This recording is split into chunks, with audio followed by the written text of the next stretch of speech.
anything like this. I know nothing like this. So just want to remind you when they come in, yell surprise. We're all be glad to see them. And what we're going to do, first of all, after they get over the initial shot, we have photographers to take some pictures. And when they get through doing that, then we have somewhat of an agenda. We'll go ahead and eat, because I know, most of us at Church of Christ, we like to eat, as we talk, so we'll go ahead and eat right after that. So we'll have a good time. We sort of have an unofficial agenda, but when Linda and Debbie get here, along with Michelle, and they'll sort of take over, and I'll bow out. That's good. So when they come, we'll be able to drive. And again, thank all of you for coming. And I'm sure Mr. and Mrs. Patton are really going to be surprised and enjoy this. So thank you.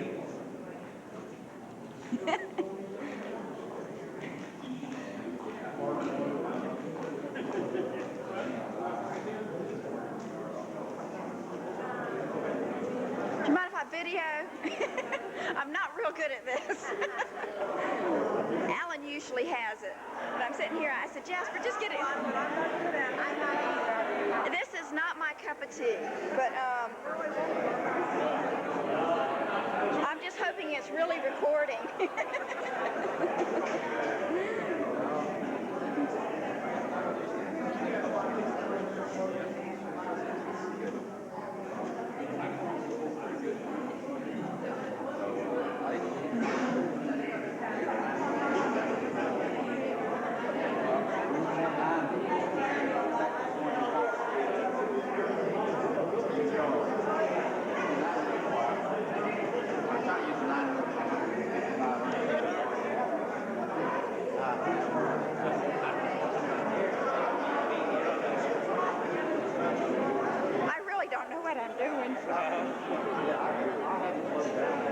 New Year's Eve. We got some pictures of y'all. Is that the same camera we used for New Year's Eve? We've got something to haunt y'all in years to come.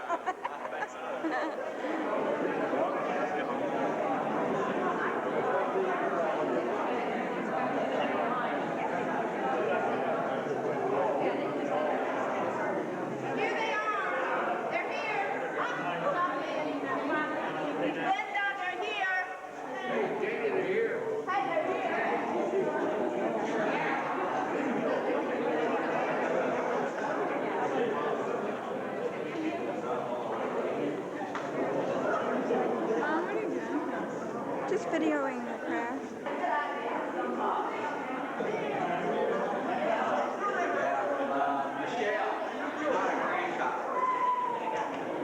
The official photographer. I love you. What are you doing? You might think you're young, but you're not my friend. Surprise!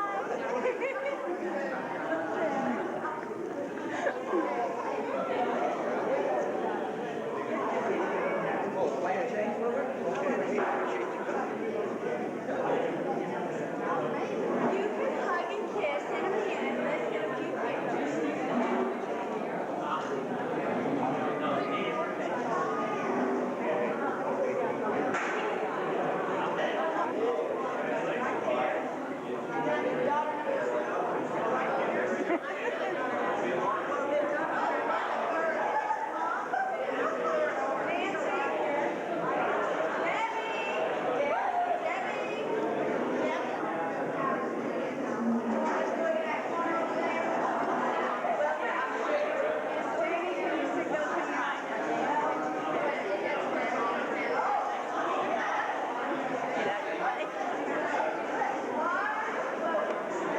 Sorry. Oh, go ahead. Go ahead.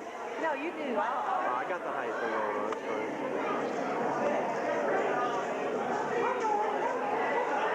Almost got her.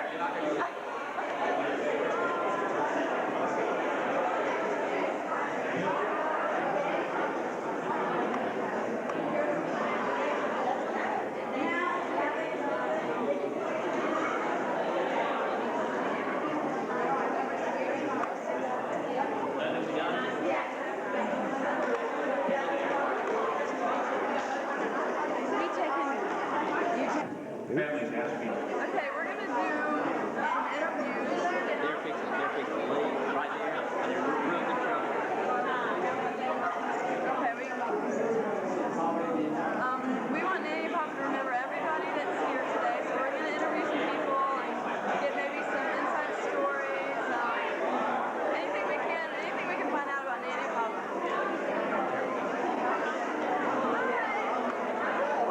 Roy, how are you doing? Okay. Do you have any words for Nanny and Papa? Yes, I think we know him. Somebody's good. I don't know. We've known him since 1950.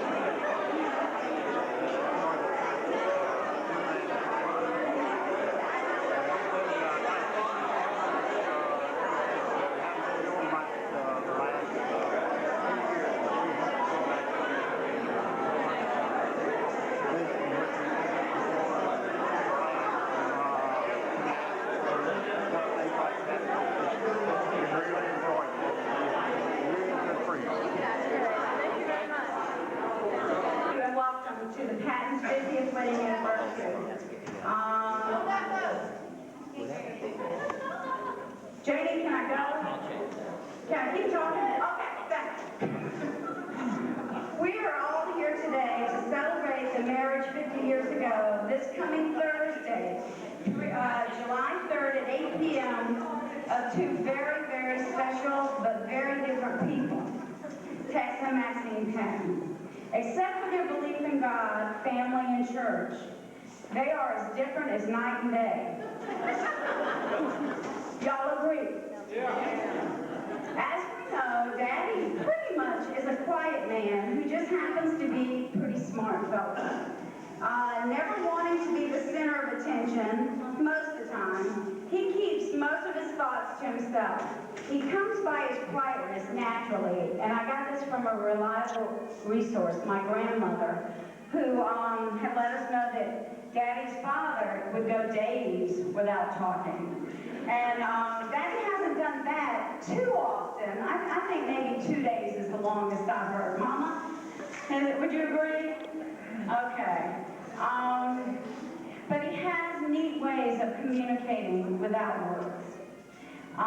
The amazing thing is that in his quietness, he does communicate his great love for our mama and for us, his family. He has shown his love to us and who he is and what he believes by living his life centered around Jesus and the church. Daddy has shown us faith in action, and through this, the reality of God. We have seen Daddy grow more tender through the years as life has seasoned him. Yet he was and is a father who challenged each one of us girls to trust God and his will for our life and to always try. As God made Eve for Adam, he made Maxine for Tex. And he saw this was good. My mama is the very heart of my daddy. Together they complete one another. My mama, Mary Maxine, as I like to call her, has brought to our family love, laughter, and merriment. I don't want to lose this. Keep it right here. Boredom does not live on the same planet as my mama. I learned early in life never to say I was bored where my mama could hear me. With her imagination and creative genius, her mind never rests. Her body may be still, but let me assure you, nothing gets past her. And you can ask my wild sisters if this isn't true. Mama is definitely a people person. She has an uncanny gift of just knowing and understanding. She appreciates the good in life, and whether it is good people, acts of kindness, music, or just God's beauty in nature. She half raised us four girls at Hampton Park, hoping that we would absorb an appreciation for the beauty and the flowers and the smells and God's wonderful earth. So as I said, we come my sisters and I, come from two very special but very different people who together have accomplished what God created family to be. The key words being God, together, and family. I may not say or show it enough, but I am, and we are, very proud to be your children. Together, they belong in the Mama and Daddy Hall of Fame. God and their 3 daughters have voted them in. I love you both very much. I think there's others in our family who have a little statement or something they want to say. Debbie, you want to start on?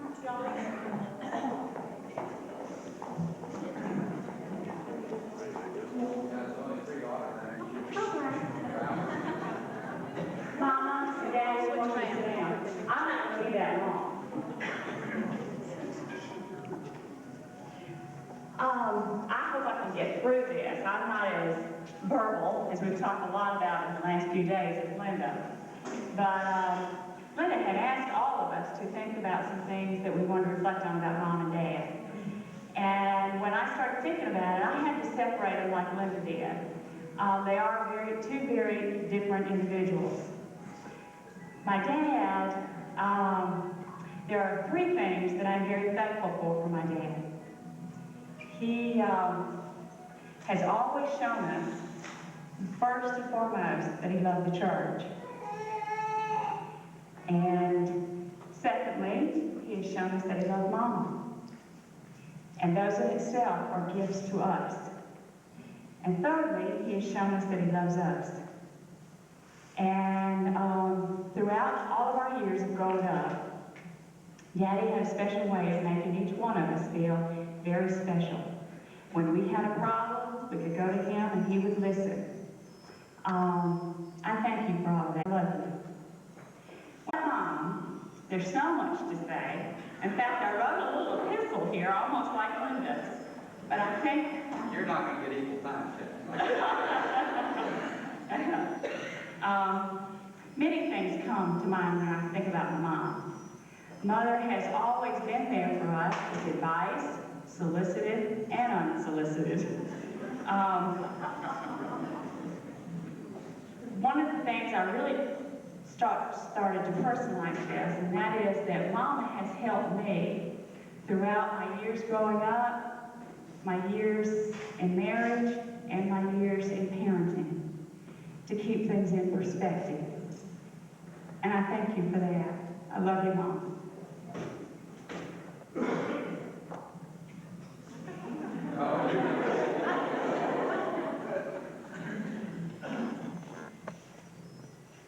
Is somebody taking this down? No. Mine's a little different out here. They asked me to tell them what I thought Nanny and Papa meant for me. So mine's pretty short and brief. You can only come up with about 5 words, in fact. Nanny, garage sales, Papa, golf. No, I came up with a few more than that. Seriously, Nanny to me means conscious and caring. She's always got time for her grandchildren and always is very conscious and caring of what they're doing and looking out for them. In fact, give an example, every time I come down to visit, without fail, on the trip back home, I can picture Nanny picking up the phone and dialing my mother. And every time I get home, Mom goes, Nanny's called again. I said, really? Yeah, that's unusual. Yeah, she claims you're not eating. You're not eating. I said, I did everything I could just to get down what I can. Not eating, I said I had, this is for lunch, just for lunch when I got home from playing golf with Papa. I think I had a chicken sandwich, a pasta meal, maybe some leftover spaghetti, some couple vegetables, and she couldn't figure out exactly why I didn't have room for dessert and why I wasn't hungry. Every time she's worried that I'm not eating. Also, she means very spiritual and a great Christian to me, a great person to look up to. I have always looked up to how she holds the church and how serious she gets with it. In fact, I have another example with that. Nanny normally comes up, and Nanny and Papa Buck normally come up, and sometimes Nanny and Papa can't, to keep Jeff and I when Mom and Dad are gone. Well, she came up one time, and I can remember, we have church, our Sunday school starts at 9:30. For some reason, I always set my alarm clock for 7:30 or 8 o'clock, get ready, give me enough time. But she comes in, and probably about quarter to 7, maybe 6:30, waking me up. Gotta get up, gotta go.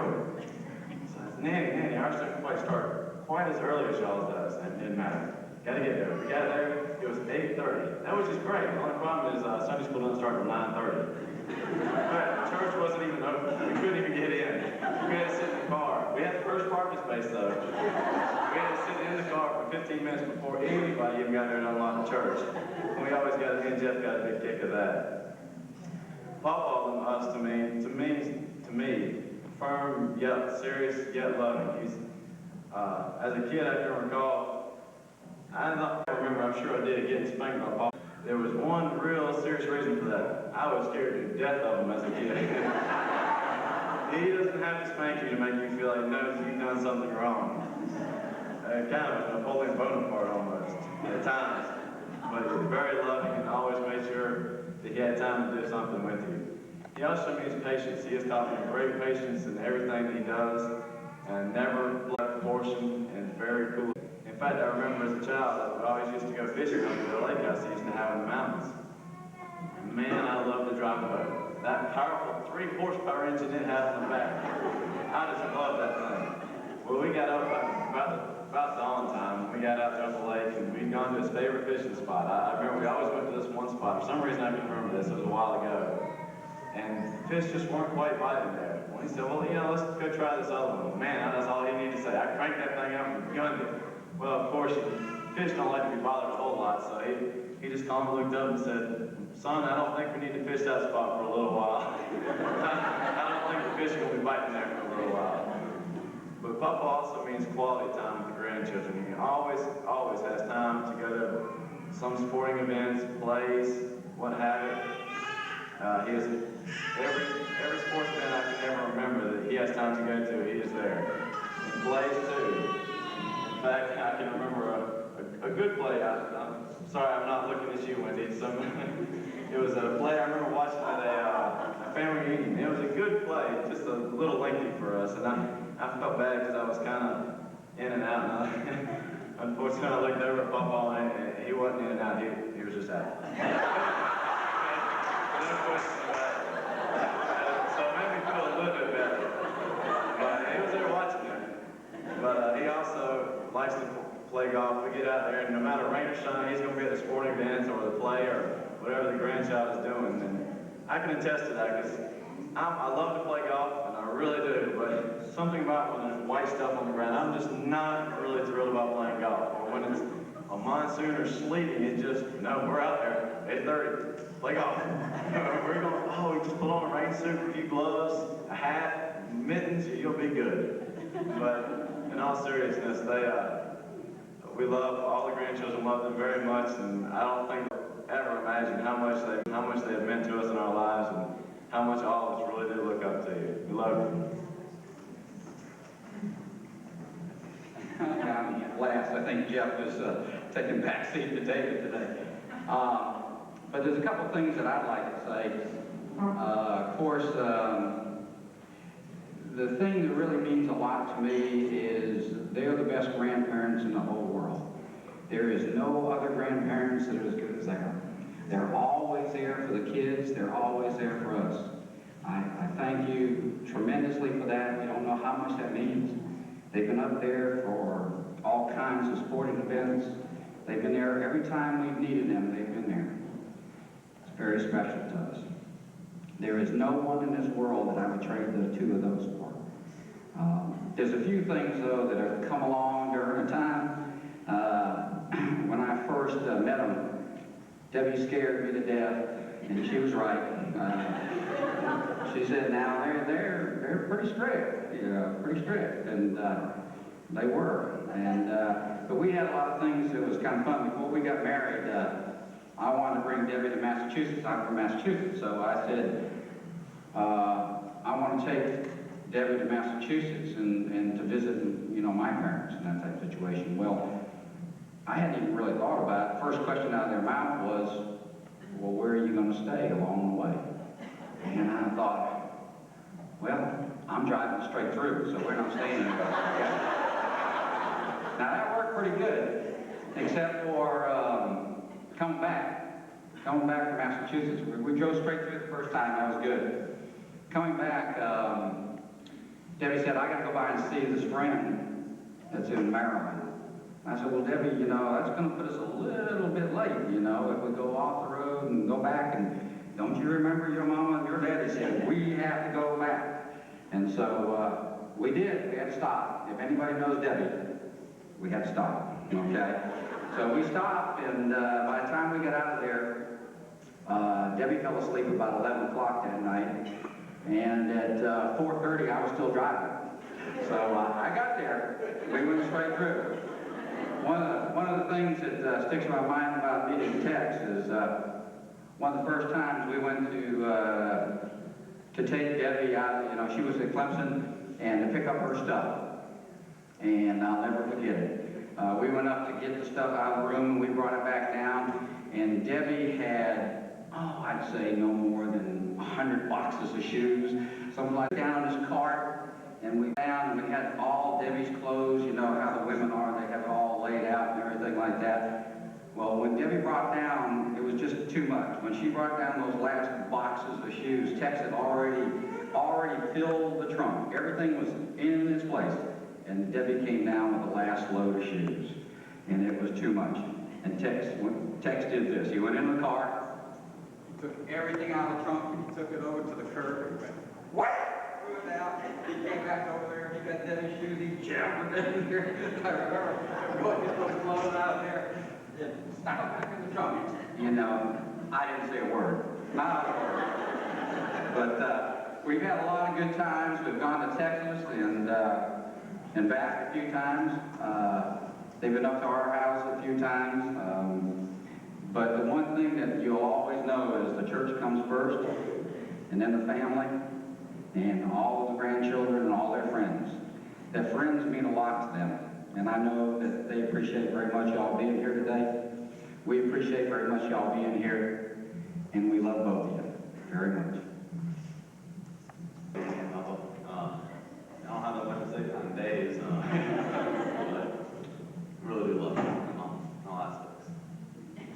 We love you. For instance, the people that were in front of us spent a lot more time than we had originally planned.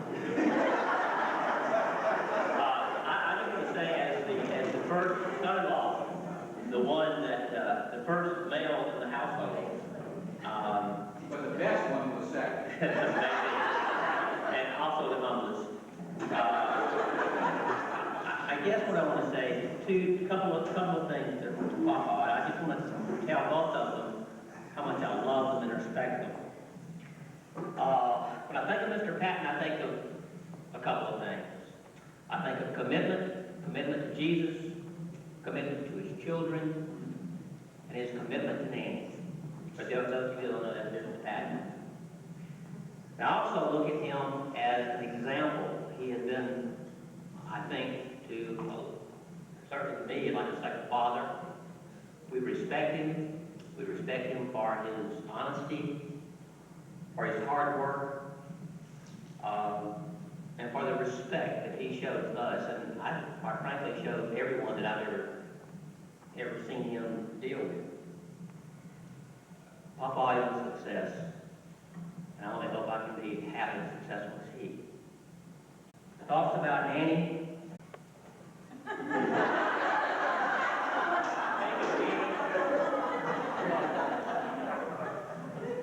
I'll cut this short because I can tell you about Nanny in one word, and that's love.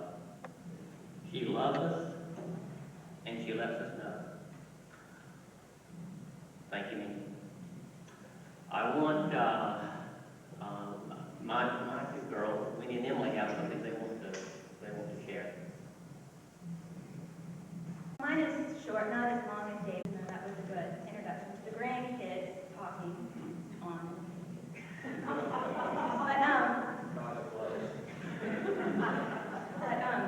I just want to let Danny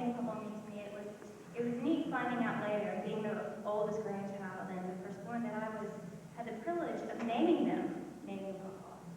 And so that was a neat memory I just wanted to bring up. And when I was thinking about naming Pawpaw, I went back and I was thinking of different things that happened that stuck out. Like getting to know the real Santa Claus at Christmas, and learning how to drive a golf cart without anybody getting injured too much, and no broken feet getting run over.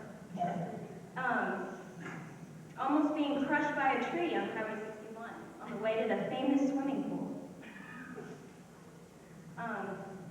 Going to Nanny's favorite pool, the famous pool, I'll never forget it. Summers of VBS here at Essex Village, and being able to fly down by myself to visit Nanny and Pawpaw. That was a big memory. I was so excited. I remember shopping a lot and learning how to shop through Nanny, and how to bargain shop, going to all the garage sales and getting knickknacks that are so important that you could use in so many different ways. I remember scaling a fish with Pawpaw. He taught me how to scale a fish, and I caught my first fish. I was 8 years old, and I was so proud. So I remember David had caught some fish, and I wanted to catch one. So I got one, and I was like, Papa, show me how to scale this fish. And he did. He sat there, and I was really grossed out, and I've never done it since.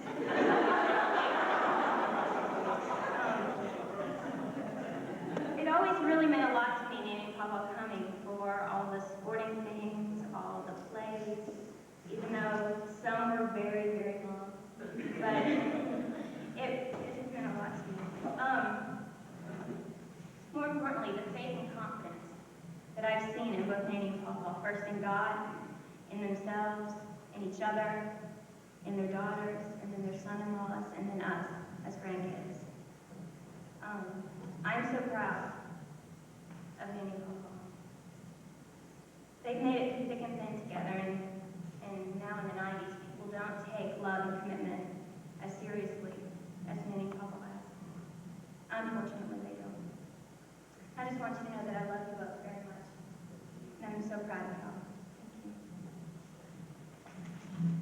One that I wrote for you, but honestly I'm kind of embarrassed to read it. But I wrote it in cards, so y'all can read it privately. But I just wanted to let y'all know that also I love you very much, and y'all are my heroes. And when I think of my marriage, I want to model it after y'all, just because I think I've had a very beautiful relationship and beautiful children, beautiful grandchildren, and I would love to say thank you. Thank all of you. I know that some of you are just eager to share some. 1947. As historians view the year, it was rather uneventful. I took a finger walking trip across the World Almanac yesterday, looking for something in history in that year that was somewhat startling and earth-shaking. Didn't find anything. Harry Truman was president of the United States that year, and at that time he was not the people's choice. He had gotten to be president because Franklin Roosevelt had died a couple of years earlier. He later was elected, of course, on his own, but before he was elected, people didn't believe he ever would be. In fact, the newspaper headlines appeared the night before the election that Thomas Dewey was the next president of the United States. I also found that out in Texas City, I had met a young woman named Mary Maxine Musselwhite, and they got married in 1947, July 3rd. Well, that isn't really earth-shaking, is it? There were a lot of people that got married in 1947. A lot of people that get married every year. But we don't know them. We only know Tex and Maxine. Not long after they got married, a little girl was born into the family. And a little while later, another girl. And a little while later, another girl. And a little while later, another girl. And after a few years had passed, one of those girls brought a man into the house, so there was a son-in-law added. Then another